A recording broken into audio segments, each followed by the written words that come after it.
بسم اللہ الرحمن الرحیم۔ السلام علیکم ورحمۃ اللہ وبرکاتہ۔ حضرت ابن عباس اور محمد بن کعبہ فرماتے ہیں کہ حضرت یعقوب علیہ السلام اپنے بیٹوں کو نظر لگنے سے خوفزدہ ہوئے تھے، کیونکہ وہ بیٹے خوبصورت، خوش نظر، خلی والا اور خوش منظر تھے۔ لہٰذا یعقوب علیہ السلام اس بات سے ڈرے کہ کہیں لوگ ان کے بیٹوں کو نظر بد کے ذریعے نقصان نہ پہنچائے، کیونکہ نظر لگنا حق ہے جو کہ کسی ماہر گھوڑ سوار کو اس کے گھوڑے سے گرا دیتی ہے۔ پس اللہ کے رسول محمد صلی اللہ علیہ وسلم نے ارشاد فرمایا، اور نظر بد لگنا حق ہے، اور اگر تقدیر پر کوئی حاوی ہو سکتا تو یقیناً نظر بد حاوی ہو جاتی، اور اگر تم لوگوں کو غسل دینے کا کہا جائے تو غسل دو۔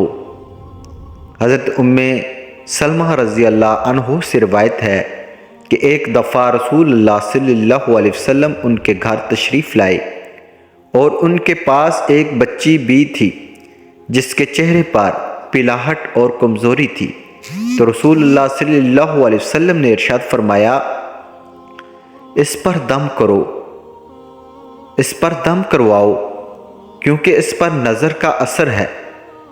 جس کی نظر لگتی ہے وہ حسد ہوتا ہے، لیکن ہر حسد کی نظر نہیں لگتی۔ اسی لیے جب حسد کرتے ہیں تو ہمیں ان کے شر سے اللہ کی پناہ طلب کرنے کا حکم اور تعلیم دی گئی ہے۔ بڑوں کی نسبت بچوں پر نظر بد کا اثر جلدی ہوتا ہے۔ ایک دفعہ رسول اللہ صلی اللہ علیہ وسلم نے حضرت جعفر طیار رضی اللہ عنہ کے بچوں کو دیکھا تو ان بچوں کی والدہ اسماء بنت عاص رضی اللہ عنہ سے دریافت فرمایا، کیا معاملہ ہے کہ میں اپنے بھائی کی اولاد کے جسم دبلے پتلے دیکھ رہا ہوں؟ انہیں کوئی مشکل، بھوک، بیماری یا تکلیف وغیرہ درپیش ہے؟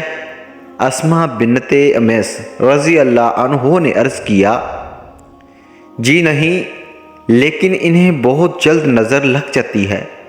تو رسول اللہ صلی اللہ علیہ وسلم نے اسماء رضی اللہ عنہ کی اس بات کی تائید فرماتے ہوئے ارشاد فرمایا، ان پر دم کرو۔ حضرت اسماء بنت اماس رضی اللہ عنہ کا فرمان ہے کہ میں نے رسول اللہ صلی اللہ علیہ وسلم کی خدمت میں دم کے الفاظ پیش کیے تو انہوں نے ارشاد فرمایا، ان پر دم کرو۔ دم سے مراد وہ الفاظ ہیں جن کے ذریعے اللہ تعالیٰ کے حضور نظر بد، جادو، اسباب اور بیماری وغیرہ سے نجات اور شفا طلب کی جاتی ہے۔ اور کسی شک شبے کے بغیر یہ کہنا حق ہے کہ اس کام کے لیے قرآن کریم کی آیت مبارک اور رسول اللہ صلی اللہ علیہ وسلم کی صحیح ثابت شدہ حدیث مبارک میں بیان کردہ الفاظ کے علاوہ وہ کوئی اور الفاظ استعمال کرنا جائز نہیں۔ نظر بد کی پہچان، نظر بد یا جادو اور اسباب کا اثر ہونے کی بہت سی علامات ہوتی ہیں۔ کچھ علامات تو ایسی ہوتی ہیں جن کے ظاہر ہونے کی صورت میں مزید کسی جانچ کی ضرورت نہیں ہوتی، اور کچھ علامات ایسی ہوتی ہیں جن کا سبب کوئی جسمانی یا نفسیاتی بیماری یا معمولی رویہ بھی ہو سکتا ہے۔ لہٰذا ہمیں اچھی طرح سے یہ سمجھ لینا چاہیے کہ کسی پر جسمانی مشکلات نمودار ہونے کی صورت میں اسے نظر بد کا شکار سمجھ لینے سے پہلے ضروری ہے کہ جسمانی طور پر اس کا طبی معائنہ کروایا جائے، اور کسی صحیح مستند نفسیاتی طبیب سے بھی اس کا معائنہ کروایا جائے، اور اگر ان دونوں اطراف سے اس میں کسی بیماری یا غیر معمولی حالت کیفیت کا پتہ نہ چل سکے تو پھر نظر بد لگنا یا جادو یا اسباب وغیرہ کے اثر ہونے کے بارے میں سوچنا چاہیے۔ طبی اور نفسیاتی معائنے کے بعد اس امکان کے بارے میں سوچا جانا چاہیے۔ فی الفور اس پر یقین نہیں کر لینا چاہیے کہ نظر ہی لگی ہے یا کوئی جادو یا اسباب وغیرہ کا اثر ہو گیا ہے۔ جب نظر بد، جادو یا اسباب وغیرہ کے اثر انداز ہو چکنے کا یا ایسے کسی امکان کا معلوم کرنا ہو تو اس کا بہترین اور تجربات سے ثابت شدہ طریقہ یہ ہے کہ جس شخص کے بارے میں ایسا کوئی شک ہو اس شخص پر قرآن کریم کی تلاوت کی جائے۔ ان آیات کی تلاوت جو صحیح عقیدے اور عمل والے علماء کے تجربات کے مطابق اور بلا شک شبہ اللہ تعالیٰ کی مشیت سے ایسے معاملات میں علاج کی تاثیر رکھنے والی ہوتی ہے۔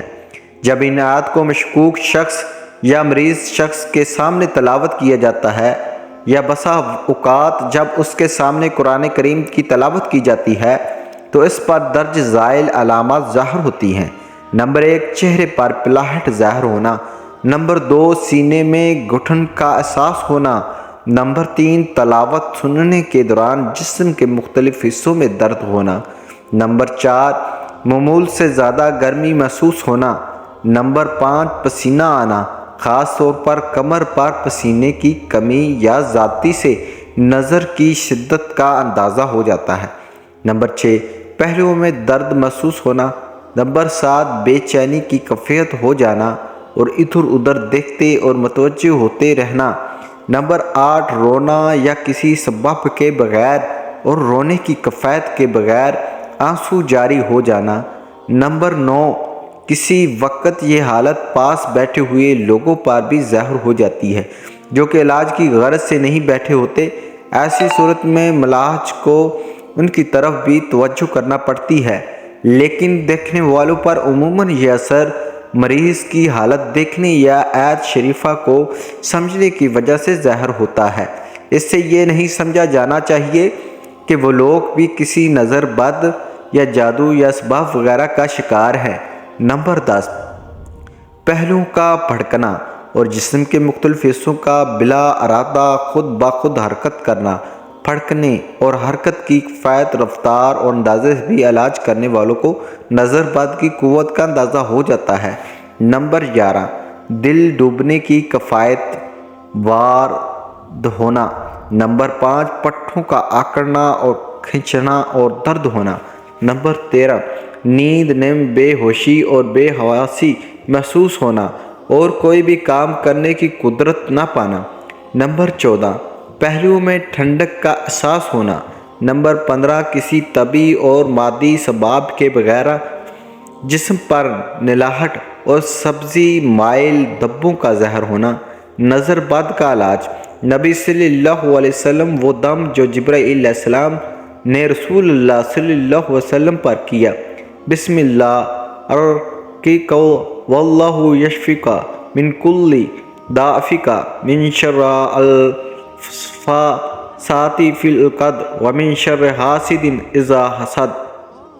میں اللہ کے نام سے آپ پر دم کرتا ہوں اور اللہ ہی آپ کو شفا دے گا ہر ایک بیماری سے جو آپ میں ہے، اور گروہوں پر، گانٹھوں پر، جادو اور ٹونے کے کر کے پھونکنے والوں کے شر سے اور حسد کرنے والوں کے شر سے جب وہ حسد کرتا ہے۔ مریض پر 3 دفعہ پڑھا جائے وہ دم جو رسول اللہ صلی اللہ علیہ وسلم ہر قسم کے مریضوں پر فرمایا کرتے تھے۔ تکلیف کو مٹا دے اے لوگوں کہ اب شفا دینا صرف تیرے ہی ہاتھ میں ہے۔ بیماری، تکلیف وغیرہ کو دور کرنے والا تیرے سوا اور کوئی بھی نہیں۔